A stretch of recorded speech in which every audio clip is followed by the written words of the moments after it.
घर में रखी पुरानी झाड़ू से देवशयनी एकादशी के दिन करें। यह एक अचूक उपाय। फिर देखें कैसे रातों रात आपकी किस्मत चमक जाती है। जय श्री हरि विष्णु। जय मां लक्ष्मी। दोस्तों, एकादशी का व्रत समस्त व्रतों में श्रेष्ठ माना जाता है। शास्त्रों में एकादशी के व्रत को व्रतराज कहा गया है, मतलब सभी व्रतों में सर्वोत्तम व्रत होता है।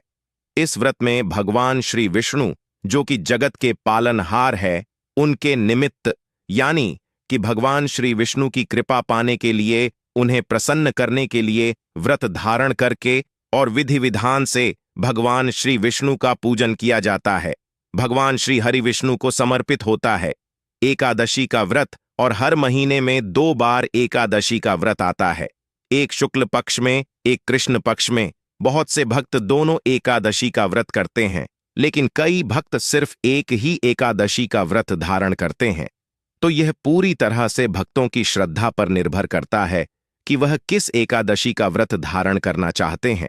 लेकिन शास्त्रों के अनुसार अगर आप एकादशी का व्रत नहीं भी करते हैं, सिर्फ एकादशी व्रत के दिन सात्विक भोजन करते हुए भगवान श्री विष्णु का पूजन करते हैं, तो पूजन करने मात्र से ही मन की समस्त कामनाएं भक्तों की पूर्ण हो जाती हैं और समस्त प्रकार के पापों से छुटकारा मिल जाता है। चाहे पाप इस जन्म के हो या पूर्व जन्म के संचित पाप कर्म हो, समस्त प्रकार के पापों से मुक्ति मिल जाती है। तो एकादशी का व्रत बहुत ही श्रेष्ठ माना जाता है। अगर आप व्रत करते हैं तब तो अत्यंत श्रेष्ठ है, लेकिन जो भक्त व्रत नहीं करते हैं, उन्हें भी आज के दिन भगवान विष्णु का पूजन अवश्य करना चाहिए। तो आज की वीडियो में हम आपसे देवशयनी एकादशी के दिन झाड़ू से जुड़े उपाय के बारे में बात करने वाले हैं। झाड़ू से जुड़ी यह संपूर्ण जानकारी आपको आज की वीडियो में शेयर करने वाले हैं। तो आषाढ़ मास के शुक्ल पक्ष की देवशयनी एकादशी से संबंधित संपूर्ण जानकारी आपको आज की वीडियो में शेयर करने वाले हैं। लेकिन वीडियो में आगे बढ़ने से पहले, अगर आप भी अपने जीवन में भगवान विष्णु और मां लक्ष्मी की कृपा पाना चाहते हैं, तो वीडियो को लाइक करके कमेंट में जय श्री हरि विष्णु और जय मां लक्ष्मी और ओम नमो भगवते वासुदेवाय नमः लिखना ना भूले। दोस्तों, झाड़ू का हम आपको वह नियम बताने वाले हैं जिससे आपको पता चलेगा कि झाड़ू को किस दिशा में रखना शुभ होता है, झाड़ू कब बदलनी चाहिए, झाड़ू को लेकर आपको ऐसी कौन सी गलतियां नहीं करनी चाहिए जो वास्तुशास्त्र में लिखा हुआ है, वरना आपके जीवन में आपको गरीबी, दरिद्रता, परेशानी, कष्ट का सामना करना पड़ सकता है। दोस्तों, एक बात ध्यान रखिएगा, झाड़ू का सीधा तात्पर्य और सीधा संबंध माता लक्ष्मी जी से होता है। किसी भी व्यक्ति ने अगर झाड़ू का सही उपाय सीख लिया और झाड़ू का सही तरीके से उपाय कर लिया, जो हमारे वास्तुशास्त्र में, धर्मशास्त्र में लिखा हुआ है, तो मान के चलिए आपको साक्षात माता लक्ष्मी जी का आशीर्वाद मिलेगा। दोस्तों, आप एक बात जान लीजिए कि हर कोई जानता है झाड़ू को कभी भी रात में नहीं लगाना चाहिए, लेकिन हमारे हिंदू शास्त्रों में कुछ लेख लिखे हुए हैं झाड़ू को लेकर कि मतलब झाड़ू लगाने के शुभ मुहूर्त कब है, झाड़ू कौन से समय पर लगानी चाहिए जिससे आपके घर में सकारात्मक ऊर्जा आए, आपके घर की जन्म जन्मांतर की गरीबी खत्म हो जाए। दोस्तों, जैसा हमने आपको स्टार्टिंग में ही बता दिया था, झाड़ू का सीधा संबंध माता लक्ष्मी जी से होता है। कहाँ गया है? माता लक्ष्मी जी को झाड़ू बहुत ही ज्यादा प्रिय होती है। अगर कोई भी व्यक्ति ठीक तरीके से झाड़ू का प्रयोग कर रहा है, तो निश्चित रूप से उसको माता लक्ष्मी जी का आशीर्वाद मिलेगा। उस व्यक्ति के जीवन काल में कभी भी धन संबंधित परेशानी नहीं होगी। दोस्तों, अगर आप भी चाहते हैं कि माता लक्ष्मी जी का आशीर्वाद आप पर और आपके पूरे परिवार पर सदैव बना रहे, तो कमेंट बॉक्स में तुरंत ही लिख दे जय महालक्ष्मी। और अभी तक आपने वीडियो लाइक नहीं किया है, तो वीडियो को लाइक करके चैनल को तुरंत ही सब्सक्राइब कर लें। दोस्तों, हमारे हिंदू धर्म में घर को मंदिर माना जाता है, इसीलिए कहा गया है कि हमें अपने घर को साफ सुथरा रखना चाहिए।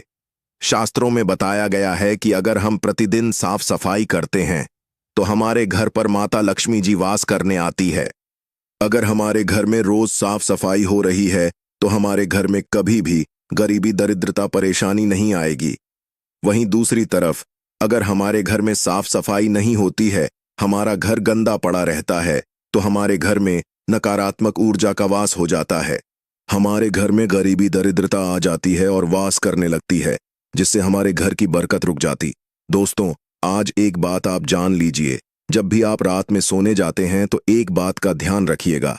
रात्रि के समय ही आपके घर में नकारात्मक शक्तियां, काला जादू, काली शक्तियां प्रवेश कर जाती हैं। लेकिन अगर आप लोग वास्तुशास्त्र के हिसाब से प्रतिदिन झाड़ू लगा रहे हैं और सही मुहूर्त पर लगा रहे हैं, तो कोई भी शक्ति जो आपके घर पर रात में प्रवेश की है, वह आपके घर से हमेशा के लिए चली जाएगी। दोस्तों, बहुत ध्यान दीजिएगा जो आपको हम बताने जा रहे हैं। वास्तुशास्त्र के अध्याय नंबर 71 में साफ साफ लिखा हुआ है, जब भी सूर्योदय होता है तो आपको सूर्योदय के पहले तुरंत ही झाड़ू लगा लेना चाहिए। अगर आप सूर्योदय के बाद झाड़ू लगाते हैं तो आपके घर की जो नकारात्मक शक्तियां होती हैं, वह आपके घर से चली जाती है। आपके घर पर सकारात्मक शक्तियां का वास हो जाता है। कहने का तात्पर्य है दोस्तों कि हमारे वास्तुशास्त्र के हिसाब से जो सबसे अच्छा समय झाड़ू लगाने का होता है, वह सुबह के वक्त सूर्योदय के बाद का होता है। लेकिन किसी कारणवश हम झाड़ू नहीं लगा पाते हैं। बहुत ही शुभ है। अगर आप सूर्योदय के बाद एकादशी के दिन थोड़ा सा सेंधा नमक घर के मुख्य द्वार पर डालकर लगाते हैं, तो इससे माता लक्ष्मी जी बहुत ही ज्यादा प्रसन्न हो जाती है। दूसरा माना गया है, अगर आप कभी भी झाड़ू खरीदने जा रहे हैं तो शनिवार के दिन झाड़ू खरीदने के लिए सबसे ज्यादा शुभ दिन माना गया है। अगर शनिवार के दिन झाड़ू खरीद कर लाते हैं तो वास्तुशास्त्र के हिसाब से यह बहुत ही ज्यादा शुभ है। तीसरा ध्यान रखिएगा दोस्तों कि आपको इस बात का ध्यान रखना है कि जो आपके घर की झाड़ू है उसको आप लोग पश्चिम दिशा में रखें। अगर आप लोग घर की झाड़ू को पश्चिम दिशा में रखते हैं तो आपके घर में सकारात्मक शक्तियां का वास रहेगा। आपको भौतिक सुखों की प्राप्ति होगी, आपको बैकुंठ की प्राप्ति होगी और आप भी जो भी कार्य करेंगे उस कार्य में आपको सफलता ही मिलेगी। और अगर आप झाड़ू को उत्तर दिशा में अपने घर में रखते हैं तो मान के चल लिए, धन संबंधित जितने भी आप निर्णय लेंगे उससे आपको फायदा ही होगा। धन का आगमन आपके जीवन में बहुत तेजी से हो जाएगा। आपके जीवन काल से धन संबंधित जितनी भी परेशानियां हैं वह चली जाएंगी। अब आपको जो हम बताने जा रहे हैं वह बहुत ध्यान से सुनिए दोस्तों। और अभी तक अपने वीडियो लाइक नहीं किया है, कृपया करके वीडियो को लाइक कर दीजिए। दोस्तों, होता क्या है कि एक बात कही गई है कि अगर आपको झाड़ू सपने में दिखती है तो यह बहुत ही ज्यादा शुभ है। लेकिन किस तरीके से बहुत शुभ है यह आप जान लीजिए। अगर आप सपने में देख रहे हैं कि आप झाड़ू लगा रहे हैं तो यह अशुभ माना गया है। अब आपको सावधान होने की जरूरत है। मान लीजिए आप कोई प्रॉपर्टी खरीदने जा रहे हैं, पैसे का निवेश करने जा रहे हैं शेयर मार्केट में या किसी भी जगह। अब आपको सावधान होना चाहिए, ऐसी जगह पर पैसा मत लगाइए जहां पर 50-50 का चांस है। दोस्तों, इस बात का बहुत ध्यान रखिएगा। दूसरा, अगर आप सपने में यह देखते हैं कि आप मंदिर में झाड़ू लगा रहे हैं तो मान के चलिए अब आपके जो कठिनाई वाले दिन थे वह चले जाएंगे। आपके कष्ट वाले जो दिन थे वह खत्म हो जाएंगे और माता लक्ष्मी जी आपके घर पर वास करने आएंगी। यह बहुत ज्यादा शुभ बताया गया है। अब मान लीजिए आप सपने में यह देखते हैं कि आपके घर का व्यक्ति झाड़ू लगा रहा है, तो यह उसके लिए बहुत शुभ संकेत है। मान के चलिए कि आपका जानने वाला व्यक्ति जो आपके सपने में झाड़ू लगा रहा है उसका समय अच्छा आने वाला है। तो दोस्तों, ये कुछ ऐसी बातें हैं झाड़ू को लेकर जो आपका जानना जरूरी था। अब आपको हम एक प्रयोग बता देते हैं। अगर आप इस प्रयोग को करते हैं, इस उपाय को करते हैं, तो आपके जीवन में धन का आगमन बहुत तेज हो जाएगा। एकादशी का दिन माता लक्ष्मी का दिन होता है। इस दिन किया गया उपाय कभी खाली नहीं जाता है, ध्यान रखिएगा। दोस्तों, यह उपाय है 5 एकादशी का। यह उपाय अगर आप करेंगे तो माता लक्ष्मी का आशीर्वाद मिलेगा।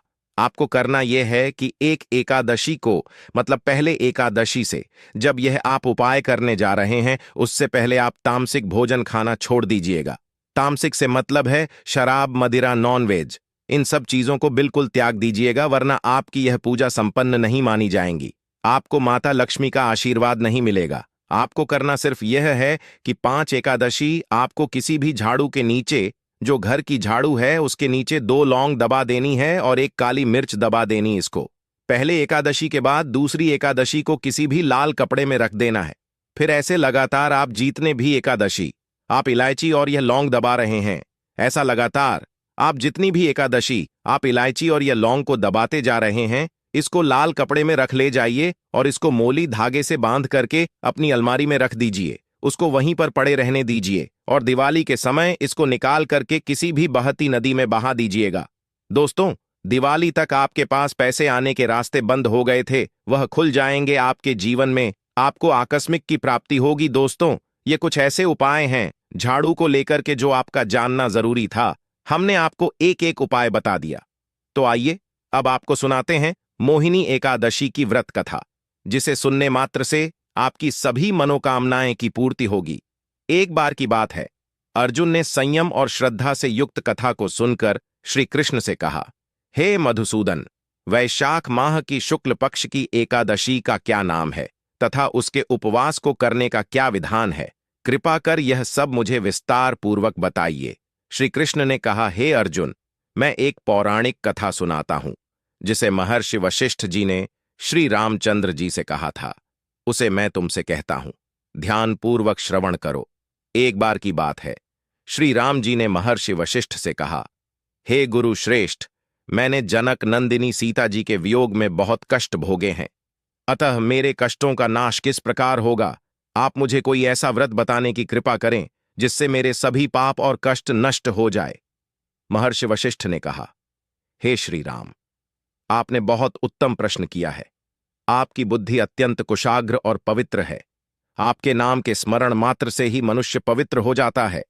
आपने लोकहित में यह बड़ा ही उत्तम प्रश्न किया है। मैं आपको एक एकादशी व्रत का महात्म्य सुनाता हूं।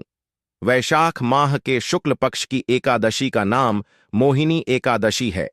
इस एकादशी का उपवास करने से मनुष्य के सभी पाप तथा क्लेश नष्ट हो जाते हैं। इस उपवास के प्रभाव से मनुष्य मोह के जाल से मुक्त हो जाता है। अतः हे राम, दुखी मनुष्य को इस एकादशी का उपवास अवश्य ही करना चाहिए। इस व्रत के करने से मनुष्य के सभी पाप नष्ट हो जाते हैं। अब आप इसकी कथा को श्रद्धापूर्वक सुनिए।